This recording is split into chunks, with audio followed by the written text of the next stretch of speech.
I don't know if you guys are all familiar. I know we have people from all over the world watching our channel here. I don't know if you're familiar with the old American show, The Twilight Zone. You know the one I'm talking about, where just crazy stuff happened that just seems so disconnected from reality, but the people inside of it were just trying to figure out how can this be, because that's not the reality I know.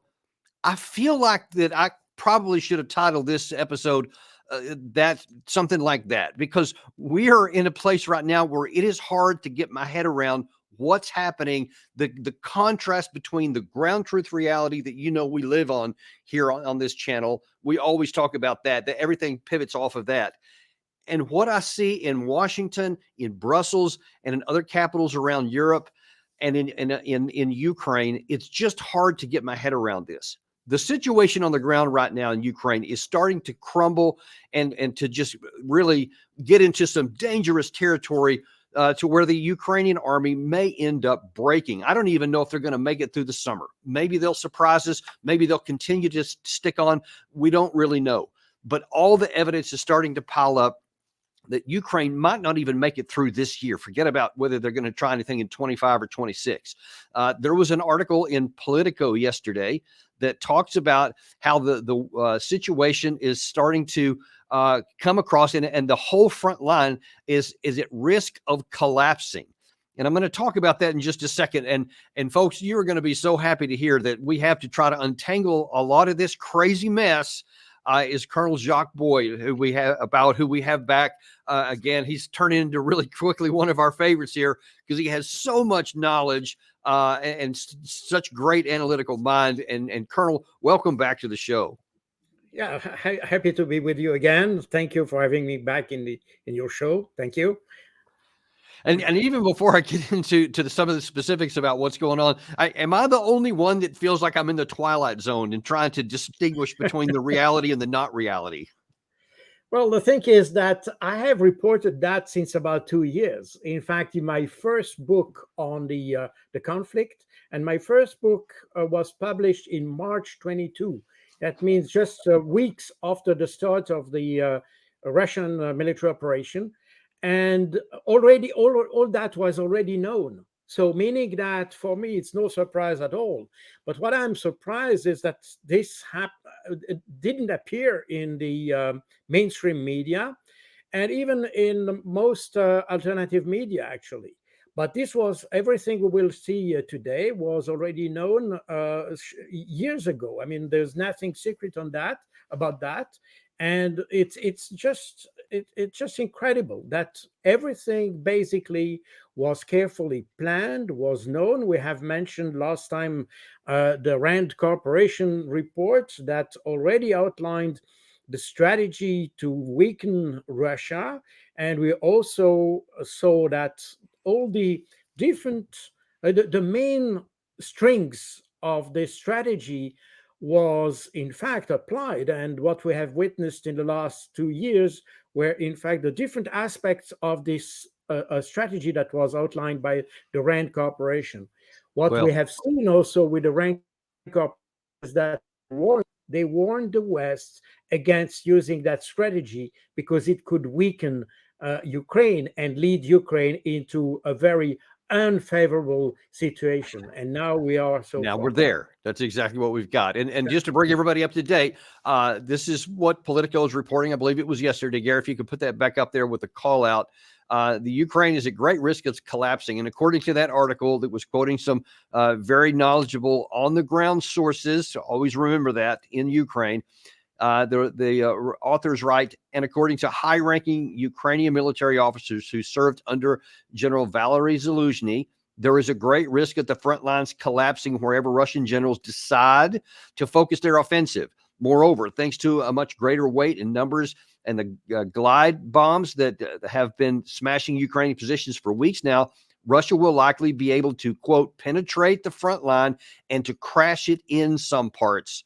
There's nothing that can help Ukraine now because there are no serious technologies able to compensate Ukraine for the large mass of troops Russia is likely to hurl at us. And that's what you've heard us say so many times. It's not men It's not machines, it's men. It's not money, it's men. The wars are won and lost with the manpower that you have, both the numbers and the ability to operate. Yes, you need a minimum kind of equipment set, but if you don't have the men and the other side does, it's just crazy to think that you're going to win from that. So, Colonel, I'm sure nothing on the ground surprises you from what you've seen in terms of the results so far. And are you, in fact, surprised by this claim from Zelensky's people that the line could break sometime?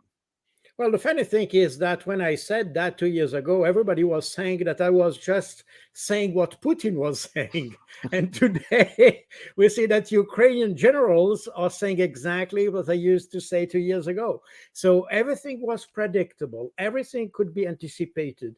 The one aspect that is also quite important in this conflict is the ability to coordinate and to make systems, weapon systems working together. And the Russians have a consistent approach to warfare that makes their army and their weapon system into one system. And that's why they are certainly stronger than the Ukrainians, even if individual equipment might be compared or comparable to the one of the Ukrainian. The ability to make these systems working together is a considerable advantage of the Russians. And I'm not sure that even NATO is able to reach this kind of coordination within their weapon system and forces into one armed system. And that's, I think, that's the Russians have learned that in the last 2 years. They have Yeah. consistently improved their ability to coordinate and to make system work together, while on the other hand, the Ukrainians have degraded that capability. And by introducing equipment that came from Germany, Czechoslovakia or Czechia, Yeah. Italy, France, and everywhere, including old stuff that was completely outdated. There was a total inability to put that into one coordinated and system, in fact. And that's Yeah, the reason why Colonel, they failed. I think that's one of the least understood aspects of warfare, of modern warfare, by both the general public and the so-called elite in the West. Is how combat power is actually generated at the operational level. We talk a lot about it at the national level, but at the operational level, I wonder if you could just touch a little bit more on that for some of our viewers who may not know that. Is that it's not just having a bunch of Challenger tanks, Abrams tanks, Patriot air defense systems, all these great pieces, but if they don't work together in a system, and even though Russia, that we laugh at them a lot because they pulled some T-55s out, T-64s, along with their T-72s, this old stuff, but they have their own coherent system. And I wonder if you can explain what that actually means. Well, actually, this is not a new issue. In fact, if you look at the German campaign against France in May 1940, you would see exactly the same problem. The French army was quite superior in terms of number of Yep. tanks, the quality of tanks. They had far more tanks than the Right. Germans. The Germans had only light tanks, but the strengths of the Germans, well, not so the number of tanks or the firepower of the tanks, but the ability of tanks, infantry, artillery, and aviation Yeah. and air force to work together. That's what we call blitzkrieg. Today, people misunderstand the word blitzkrieg, which in fact has never been used by the Germans themselves. But the model of what we call blitzkrieg is in fact a completely coordinated machinery, an operational machinery that can drive into the defenses of the French forces. And that's why even with inferior forces in terms of firepower and even quantity, the Germans were superior in terms of maneuver, because maneuver and the ability to make all these elements, I say infantry, the Germans invented the Panzergrenadiere and the so-called these mechanized infantry, if you want. They were first to use that in an integrated manner with tanks in a completely coordinated armored forces, including these Sturmgeschütz, this is mobile artillery, and then with the close air support from the Stuka. And this allowed a formidable force that could maneuver very quickly, that could respond very quickly to operational requirements. And that was, in fact, that made the Germans superior to the French. And the Russians learned from that. And in fact, what we have seen in the last phase of Second World War was exactly that. The Russians managed to coordinate their forces into one coordinated system, while on the German side, on the defense side, they were no longer able to do that because the attacks of the Russians disrupted their defenses. And I wonder if you could comment on, in terms of the Russian performance. I think at the beginning they made a number of, when they first went into combat, they made a number of tactical blunders, and just a lot of mistakes, and really paid a high price for some of those. But it seems that over time they have learned some of the lessons, relearned some of the lessons from their own past, as you pointed out, in the Soviet era. But how would you characterize their evolution and progress at the coordinated level from, say, the summer of 2022 until today? Are they better? Yes, well, they are better. Well, we have to understand the way the Russian army works.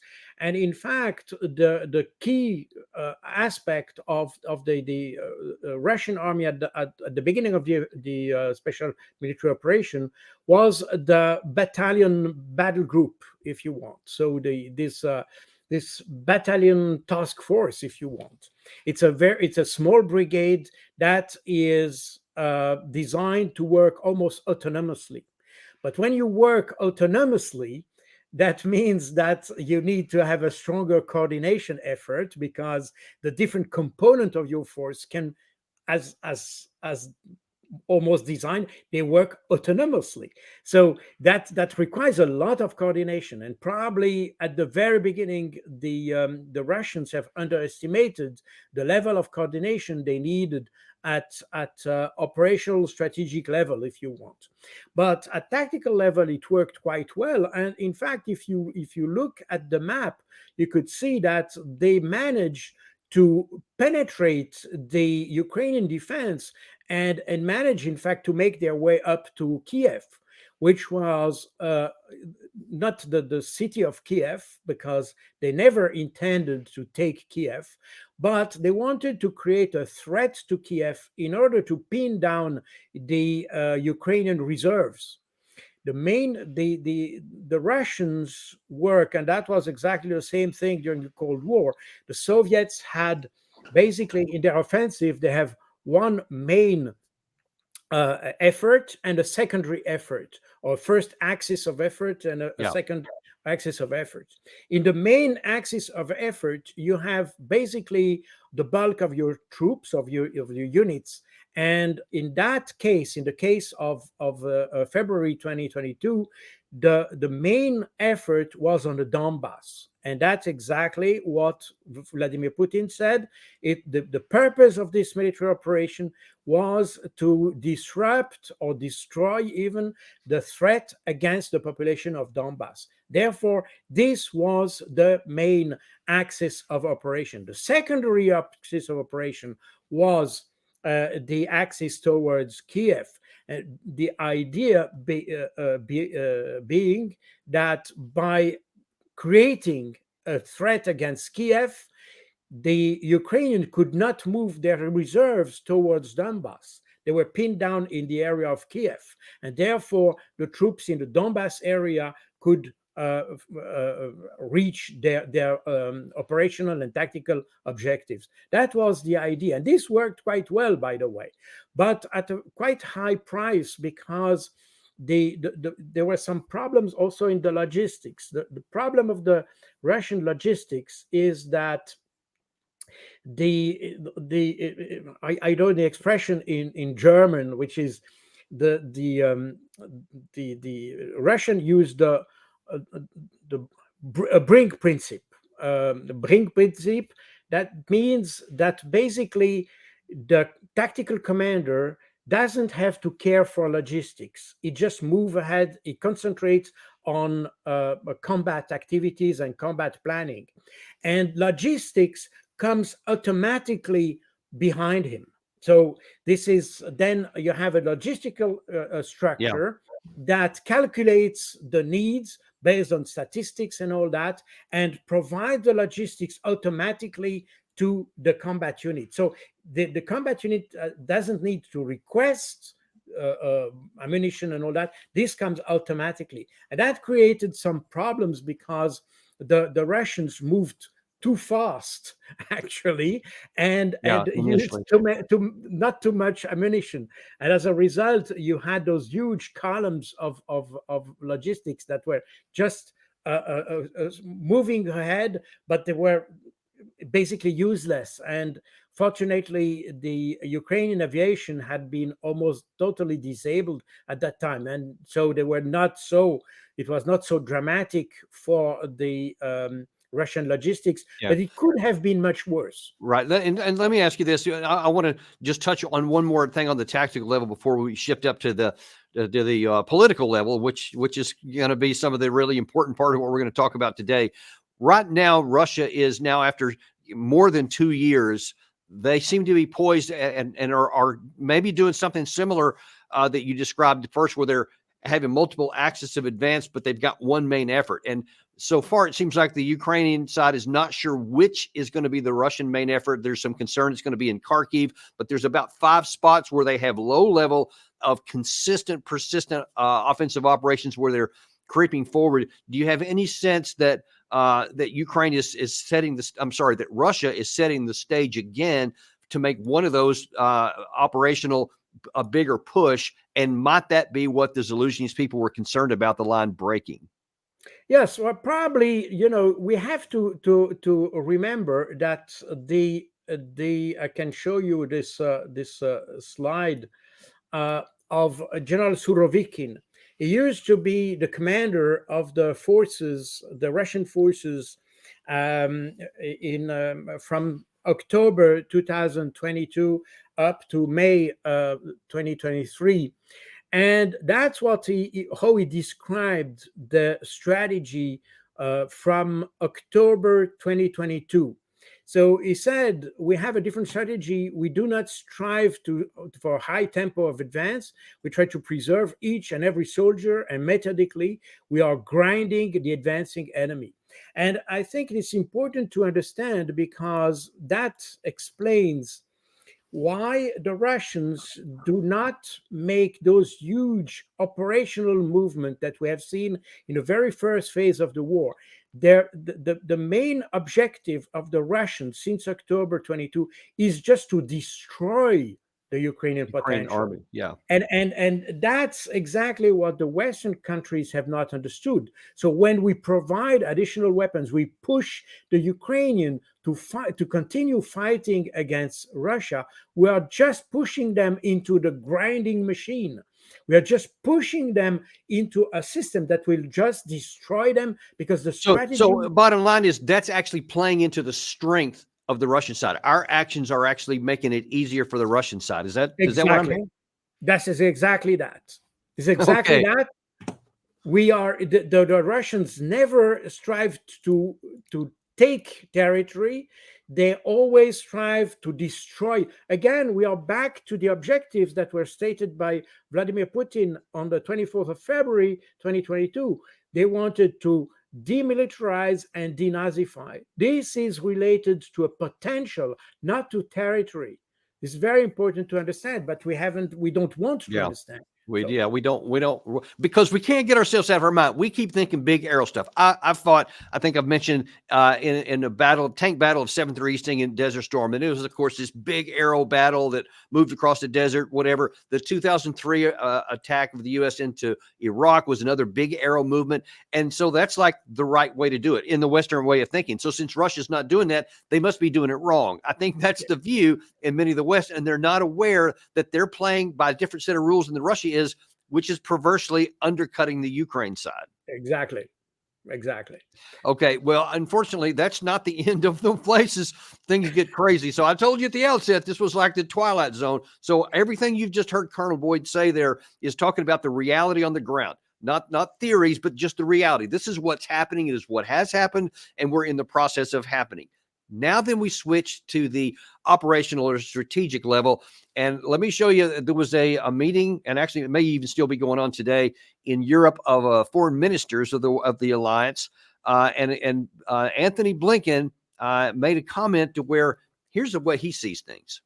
Simply put, fundamentally, these are decisions for our Ukrainian friends to make. This is their country, their future, their decision. I am, as usual, in violent agreement with everything that Annalena said. And I think we have to be wary of two things.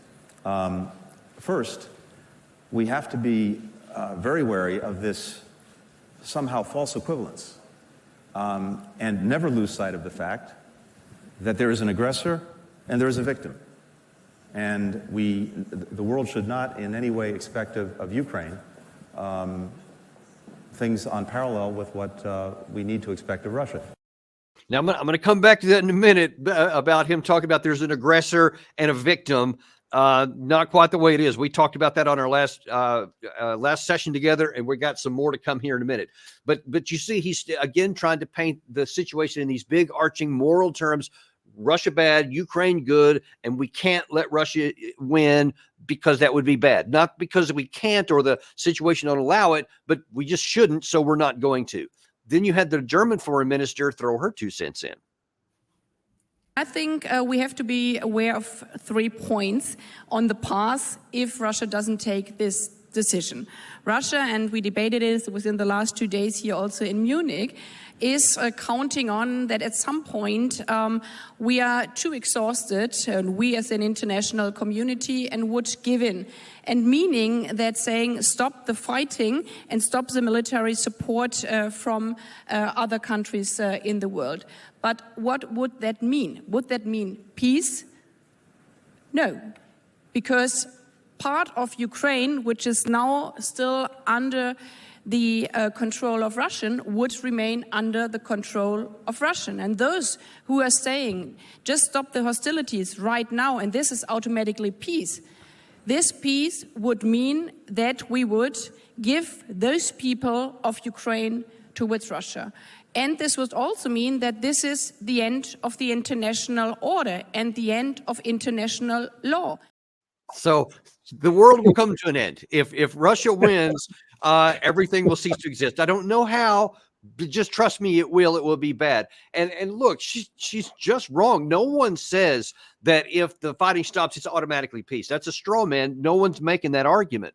What we are making the argument is that all the reality you just pointed out on the ground is trending against Ukraine. In my view, the war is already lost. It's still being fought, but it's irrevocably turned in Russia's favor, and there's no path from which Ukraine can turn it. To ignore that and to keep on with these highfalutin things of saying we can't, all you're doing, and correct me if I'm wrong, Colonel, is you're tying yourself to an outcome that's worse than the one you have right now. If you don't like a negotiated settlement here, then the one you'll like on the other end of a Russian breakthrough has got to be worse. Yeah, no, you're absolutely right, and you know, there is a fundamental contradiction also in just these videos that we just saw. You have Blinken, and basically all the West says, well, if there is a decision to negotiate, that must be a Ukrainian decision. Okay, but as Ukraine tried to negotiate early 2022, in February 2022, then in March 2022, the West came in to tell them not to negotiate. So there is a fundamental contradiction. We say, well, that's up to the Russian to decide. But when they decide, we come and said, no, you don't have to decide. You have to fight. And in fact, we have pushed them into a war that they didn't want. And even the population didn't want that. I can show you a small a map that was made. It is the willingness to defend the country, and this is a survey that has been made by the Kiev Institute of Sociology. There were 2 polls made in December 2021 and one in February 2022, and you can see the willingness for armored defense. So that means that if you look at the map, you can see that On the western and center part of the country, you had, especially in February 2022, you had quite a number of people who were ready to take arms against the Russian. And of course, in the West, which is most anti-Russians, you have but only 32% of the population. And if you go in the eastern part of the country, you can see that even in February 22, as there were all these rumors of possible invasion from the Russians, the willingness to fight was only 5%. So, meaning that you had a population that basically had no real intention to fight against the Russians. And this is something which is very telling, because today we have the French, the Germans, and whoever, who are wanting to go fighting for a population that actually doesn't want to fight. So Wow. it's a total contradiction. We have the Ukrainians basically had essentially good relations with the Russians, and they didn't want to have a war. The political establishment of Ukraine wanted a war, and and this is a very important matter. So today, when we see this paradox of Europeans wanting to defend a country or a population who doesn't want to defend itself. So the world is upside down. Yeah, and I think that phrase you used there it might have caught some people off guard, and we're going to touch on that in just a second. You said that the Ukraine political leadership and the West political leadership wanted a war, and people go, wait, that's he must have misspoke, because they obviously didn't want a war, or did they? You're going to show some stuff in just a second that's going to expose that is much more likely than anyone is comfortable to even believing. But before they do, I want one more view of something that Jens Stoltenberg said yesterday, and I want your view on the backside of this. The Ukrainians are not running out of courage. They are running out of ammunition. We need to step up now to ensure our support is built to last. Today, allies have agreed to move forward with planning for a greater NATO role in coordinating security assistance and training. So when he says they're not running out of courage, they're just running out of ammunition, I think it's more accurate to say they're running out of men, and ammunition is not going to offset that loss. Now, as a military man, what do you say when you hear something like that? Because he's in light of that map you just showed about, some years back, about how unwilling a lot of them wanted to actually fight. I can only imagine it's lower now. But he's saying, yeah, let's go another 5 years. That's what Stoltenberg's talking about. Yeah. Is there any reality to that at all? Well, that shows that, in fact, the whole purpose of this war, if I can put it that way, was not to help Ukraine. It was to weaken Russia. And we are back to what the report of the rank operation of 2019, in fact. The whole purpose of the thing is to weaken Russia. And to weaken Russia, we want to, in fact, drag Russia into a permanent war, a situation where the war is unended, or open-ended, if you want. And the problem is that as this operation started in February 2022, it was expected that Russia would collapse very quickly, and therefore that we could weaken Russia extremely fast through all these sanctions and all that. The problem is that Russia didn't collapse, and now the West is in fact trapped in its own trap, if you want, because we expected Russia to collapse. It didn't, and now we're trapped we are almost prisoners of our narrative.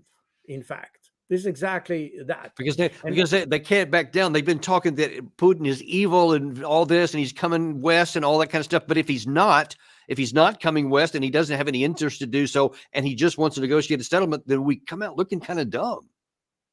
Well, this is that, but this is, of course, the whole thing is Putin is the main target, because in fact, when we read or we analyze the narrative, the whole problem of the West is Vladimir Putin, because Vladimir Putin, in fact, didn't accept the situation in which Russia was pushed in 2000, from 2002, in fact, onwards. And the reaction of Vladimir Putin in 2007 in the Munich Security Conference, the famous speech he made, that triggered, in fact, this hate against Putin.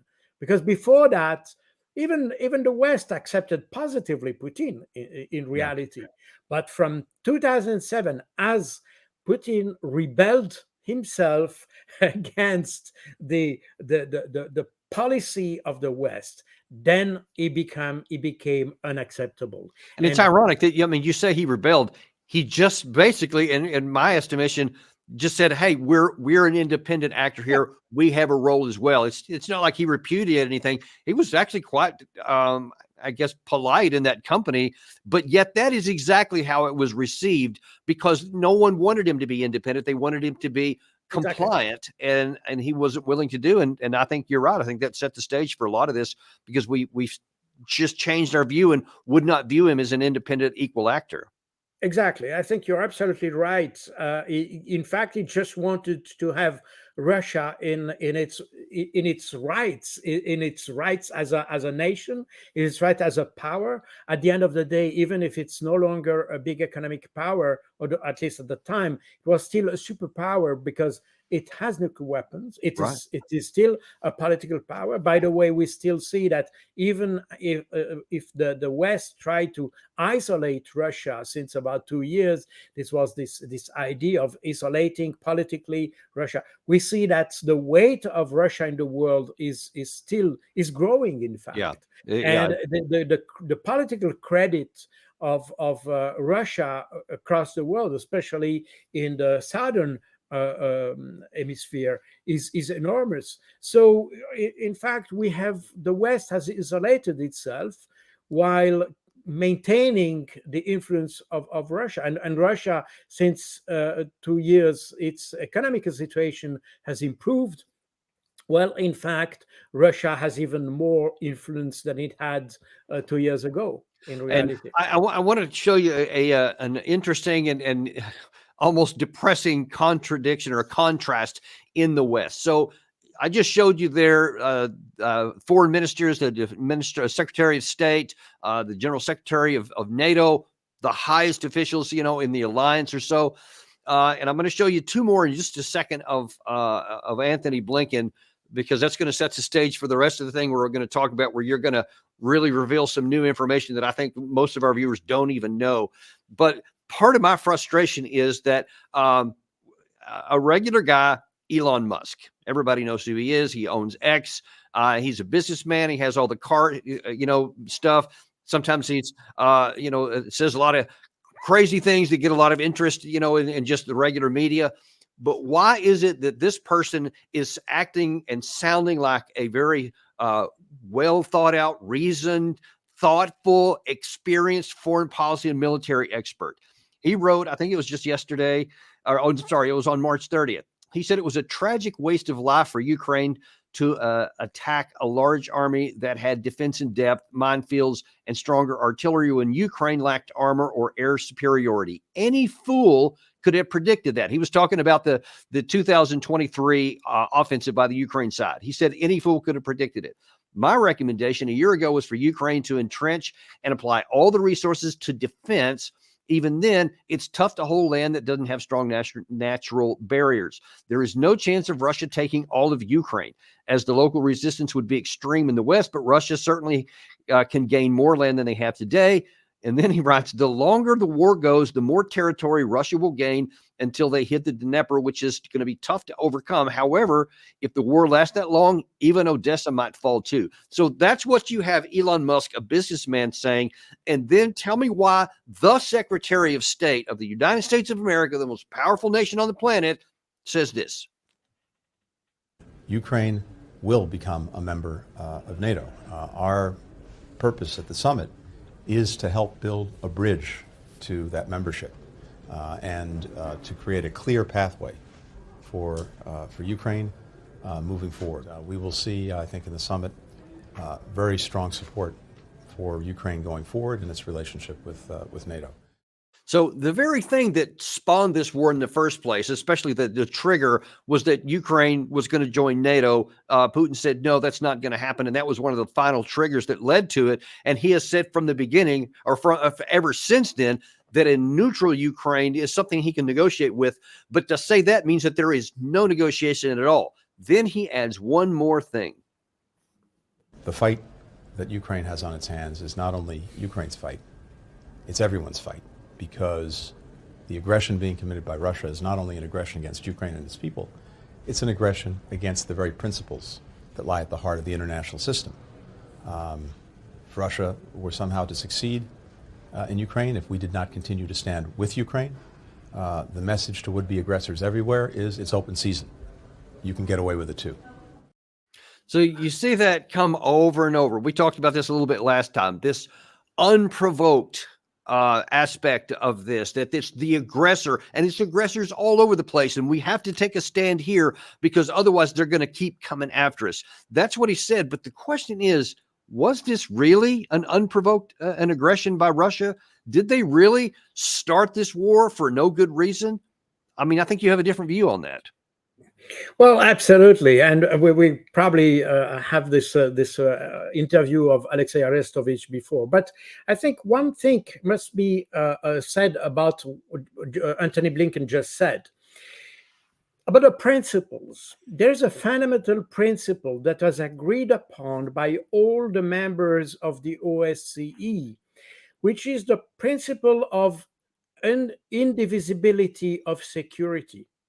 That means that when one country tries to strive more security, it cannot make this at the expense of others, and especially not at the expense of its neighbors. Meaning that when you manage to have your own security, like if you want to build up your army, that's very fine. But if in pretending having security, you try to infringe the security of others, then you are not in the international principles.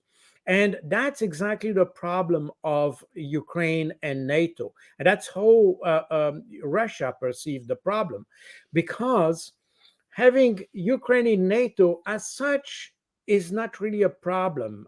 But the real problem is that if Ukraine is in NATO, then NATO, or the US more specifically, could then deploy nuclear weapons in Ukraine and then create a security problem to Russia. So this is because this argument was brought several times, that this is a right for Ukraine to ask to be member of NATO. But NATO has also the not just a right, but it has the obligation to assess that, and to assess that in terms of international security, not just the security of, and that's by the way, if you look at the NATO charter, the so-called Washington Treaty of 1949, there's an obligation of the NATO members to assess the membership of a possible new candidate in the context of the international security. So you have to see, does the membership of Ukraine, in that case, that membership of Ukraine affect the international security? That should be the basis for accepting Ukraine, yes or no. That's the basis. It's not just to make to give a good point or some award to Ukraine. This is not just that. It's about assessing if it will improve regional security. Right. And that's exactly the problem. Yes. And you mentioned both in our last session together and just a few minutes ago, a video by Arestovich from 2019, which has some really eye-opening things in there. And I think a lot of our viewers haven't seen this, so we're going to show that in just a second. But I want to set the stage, first of all, by showing how emphatically, reading from the same sheet of music, Western leaders are on saying that everything that Russia did was unprovoked and there was no reason for it. Check this out. The Russian military has begun a brutal assault on the people of Ukraine without provocation, without justification. Russia's invasion of Ukraine is an unprovoked war of aggression. Russia's unprovoked, unwarranted war on Ukraine has kicked off a humanitarian crisis that... We are united in condemning the Kremlin's unprovoked aggression. Це злочинна та неспровокована агресія Росії проти нашої нації. Ukraine is facing a barbaric, unprovoked military assault. Putin's latest attack on Ukraine was premeditated and totally unprovoked. He rejected repeated efforts at diplomacy. We are not going to boost any security agreements or start any security agreements with the government of Russia, a government that we have seen invade one of its neighbors unprovoked. Now, back in 2019, so 3 years before this war started, there was an interview between Alexei Arestovich, who was one of the senior advisors to Zelensky, and he was asked, what are the possibilities of actually getting into NATO? And he says, well, there is a way, but it's got some high costs with it. Check this exchange out. С вероятностью 99,9% наша цена за вступление в НАТО – это большая война с Россией.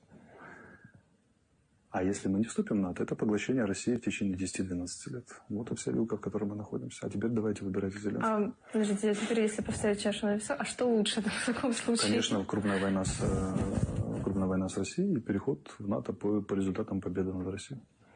А что такое может быть крупная война с Россией? Ну, это воздушная операция наступательная, вторжение российских армий, вот 4, которые они создали на наших границах, там осада Киева, попытка окружить войска, которые в АТО находятся, ВОС, операция объединенных сил, прорыв через Крымский перешейк, выход на Каховское водохранилище, чтобы воду в Крым дать, наступление с территории Беларуси, там, создание новых народных республик, диверсии, удары по объектам критической инфраструктуры и так далее, воздушно-десантный. Вот что такое полноценная война.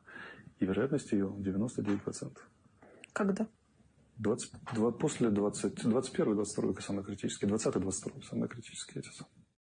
My jaw dropped when I first saw that, because he 3 years before knew exactly what war with Russia would look like and calculated that that was a high price, but a willing price to pay to get into NATO. So he thought to the details of exactly how the war would actually go, knocking out their energy infrastructure, taking Crimea, returning the water. I mean, all these details that have happened, the absorption of the areas into Russia.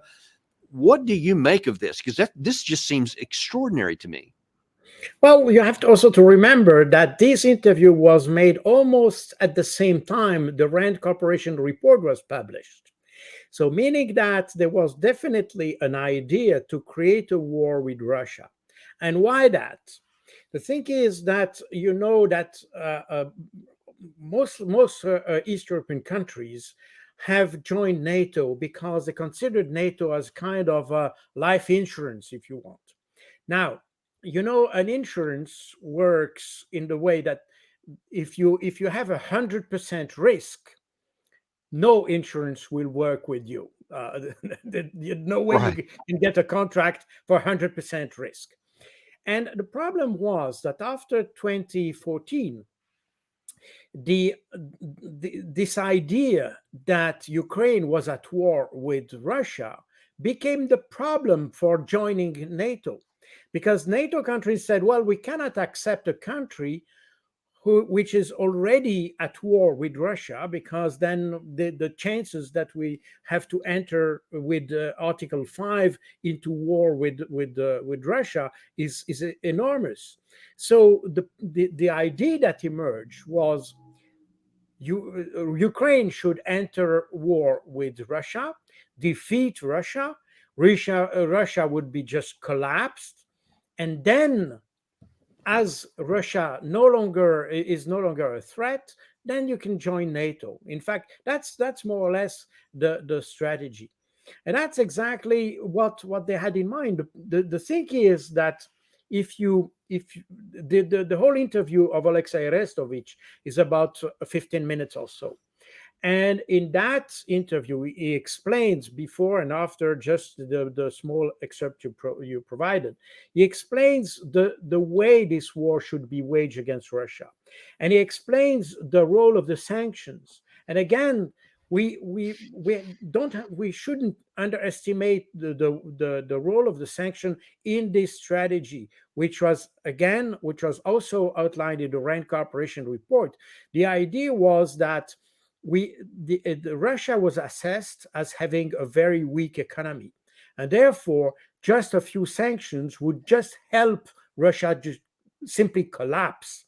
And there is a step after that, by the way, because you may or may not know that the State Department has a program to help the deconstruction of the so-called decolonization of Russia. And there have been, in the last couple of years, to my knowledge, 7 international conferences about this under the sponsorship of the State Department to, in fact, deconstruct Russia into about between 18 or 32 entities, which are based on the ethnic groupings within Russia, just to destroy Russia, in fact. So the whole idea was to make Russia disappear, as we did with ex-Yugoslavia in the 90s. That was exactly the project. And that's crazy. Therefore, the Ukrainians and probably Zelensky accepted to play this game because he receives some, let's say, assurances from the West that this war would not last very long. And that's the reason why when in February 2022, as Russia launched their special military operation, Zelensky was suddenly afraid by the scope of that invasion. And that's the reason why at the very beginning, already on the 25th of February, so one day after the beginning of the offensive, he called the Swiss Minister of Foreign Affairs to have a peace conference. And as the European Union prohibited him to continue with that process, which briefly started at the Belarusian border in Gomel, then I hadn't heard this part. And then we had the issue in Istanbul and the famous proposal he made in March 2022. So, meaning that Zelensky realized that he made a mistake. And to cope with that problem, in fact, what happened in March 2022 is that Zelensky traded the Ukrainian security against endless supply or support from the West. And now hang on, Colonel, I want to back up a little bit before we continue on from that point. So from 2019, whether it was Aristovich's comments or the Rand report, it's starting to sound like there was an actual plan to prompt Russia to come into a war, that they actually desired that for thinking of a good outcome. Then when you look at 2 years later in March 2021, when Zelensky signed that decree that's going to retake the occupied territories of the Donbass and Crimea, and then a month later, as we talked about last time in April, they actually said they might be willing to go to war with it. So that was, now then you're poking Russia, not even having a status quo kind of situation. Was that intentional? Yes, absolutely. And I can just show you also. So remember that the interview we just saw was made in March 2019. Zelensky was elected in April 2019, so 1 month later. And in May 2019, this is what Dimitri Yaros just said in the Ukrainian media. In the Ukrainian media, you remember that the program, so to say, of Zelensky was to make peace with Russia, in fact. But as soon as he was elected, then you had people popping up and saying, no, no, no, no, there will be no peace with Russia. And that's exactly what Dimitri Yaros was at the time leader of the so-called Pravi sector, which is the extreme ultra-nationalist, right-wing, some say neo-Nazi party of Ukraine. Today, Dimitri Yaros leads a parallel army which is not subordinated to the Ministry of Defense, which is the Ukrainian Volunteer Army, which is completely separated army from the Ukrainian army, but fights along the Ukrainian army right now. So that's in fact what we had. Then what happened in if we go fast forward to 2022, you had exactly what you mentioned before, this decree of Zelensky in 2021, and then in early 2022, the Ukrainians started to prepare for an offensive against the Donbass, and that's what we had. Oh, sorry. That's what we had, and these were the explosions recorded by the OSCE observers in between the 14th of February and the 22nd of February 2022. And here I counted. I went through the report to take all the explosion that happened within the Donbass, so not in the governmental controlled area, but in the rebel area. These are the figures that are specifically mentioned in the reports in the rebel area. And what you see here is that you had on the 16th of February, you have this dramatic increase. So 41 to 76 shelling per day. This was normal. But then you have almost a 6-time increase, a 5-time increase on the 16th of February. Now, you may remember that Joe Biden said that he knew that Russia would attack on the 16th of February. And he knew that because he knew that that was the beginning of the Ukrainian, the Ukrainian, how to say that, the Ukrainian offensive. And then you had, during all these days, you had an increase, and you can see from what happened in the on the days just before the start of the military operation. And that's what, if you read at the map, these were maps done by the OSCE, the observers, and you can see that I have, oh, sorry, I'm lost my presentation. Here it is. You can see that on the 22nd, you had all these explosions that happened in the rebel area. Here it's the maps are quite small, so you don't see that, but you can, if you reach out to the reports, this is open, you can download them.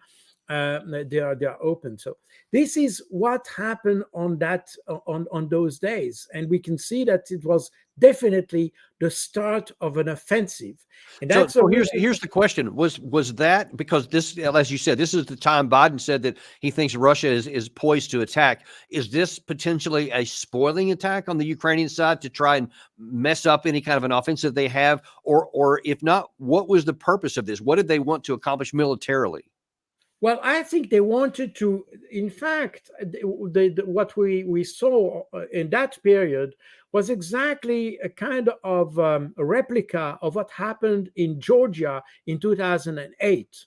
You may remember that in the summit, the NATO summit in July 2008, 2008, the NATO accepted the candidate, Georgia and Ukraine as candidates for NATO. 1 month later, you had in Georgia the Georgian government starting to shell the minority in South Ossetia, and that prompted the intervention of Russia.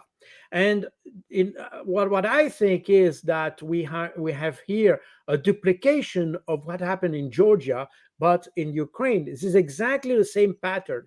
By the way, in Georgia, you had a report from the European Union confirming that the Georgian government was responsible to start the offensive against South Ossetia, and that Russia had to respond under the principle of the responsibility to protect, which is defined in the United Nations.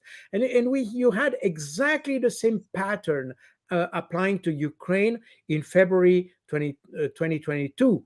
And that, for that reason, in the Russian knew they were intervening they had to intervene, and for that reason, Vladimir Putin finally decided to agree on recognize or acknowledging, or yes, recognizing the independence of the two republics of Donbass, so that these two republics, the Donetsk and Lugansk, so that these two republics could be considered as independent and could make a request for military assistance.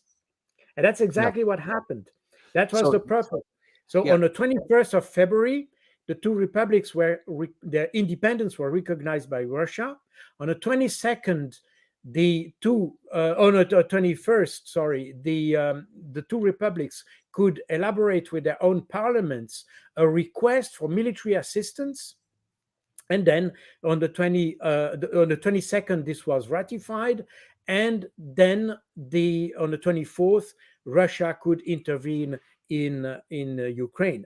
So that's exactly what happened. Yeah, and that's how the whole thing started. So all this stuff about unprovoked and premeditated, it just does not stand up to factual examination.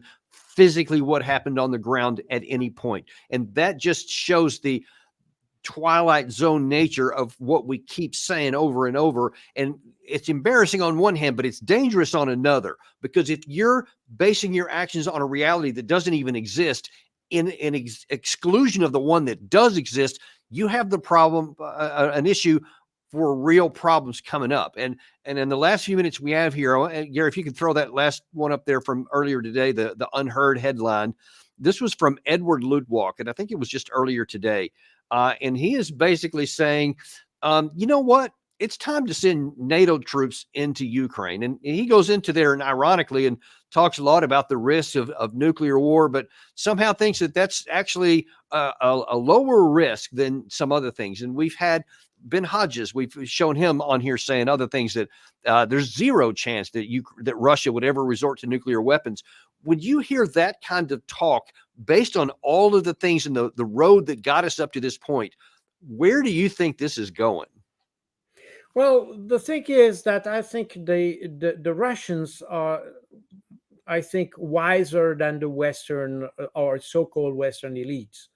So I can agree with the idea that the Russians will not use nuclear weapons so easily. First of all, the Russian doctrine for using nuclear weapons is to use those weapons when the state of Russia is threatened, and when the institutions are threatened, and when the functioning of the institutions are threatened. By the way, it's also important to say that the Russians don't make any distinction between tactical and strategic nuclear weapons.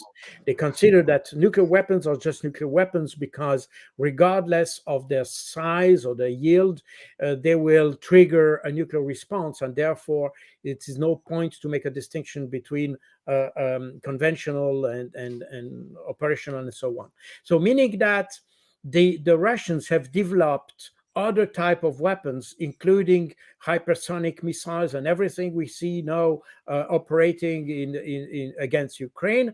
They have all that in fact could replace the tactical nuclear weapons and could destroy very easily any NATO troop, because there is no defense against those. Even Patriot systems are basically powerless against those hypersonic missiles. Therefore, deploying NATO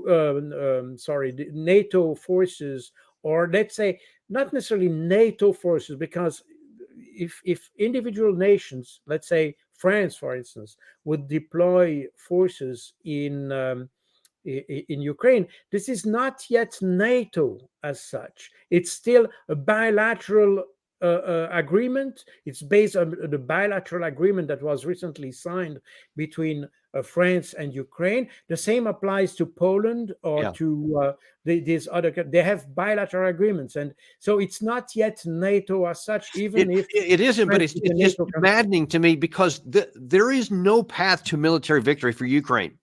French troops, Polish troops, Romanian, whatever you want to add, but volunteers, it's not going to change. So why do you want to send people, your own people, in to die in something that can't succeed, and in a worst case could expand and spark out? I just don't understand the logic here. Well, I think I'm puzzled as well. And I think to understand that, we should probably ask people like Macron or Annalena Baerbock. You know, these guys, unfortunately, I'm not sure they are considered as very rational in their way of thinking. And by the way, Macron says everything and it's opposite the next day. So it's very hard to have a consistent, but at the same with Annalena Baerbock, you know, these guys are really, they're just emotional. They have no strategy. They have no plan, basically. And everything we have seen in the recent, it's just a reaction, because they see that everything fails. So they just draw that the same as taking the rabbit from a hat. You see, it's there's a better chance of that than exactly.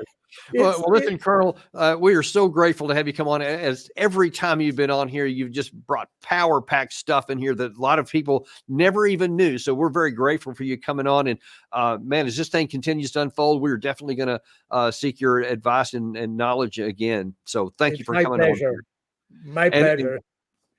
And thank you for all of you guys too. We're always so grateful. You guys were on fire in the comments today. We put a bunch of them up there, and man, a lot of you guys are thinking straight. And maybe some of you should run for office, and we can get you up there to where we have some sane people at the top here. So we're grateful to have you alongside with us. We are going to continue to be unintimidated and uncompromised, and bringing you power-packed stuff like this you literally don't get anywhere else. Be sure to like and subscribe and share to your friends so they get to join in with this. And we'll look forward to seeing you on the next episode of Daniel Davis Deep Dive.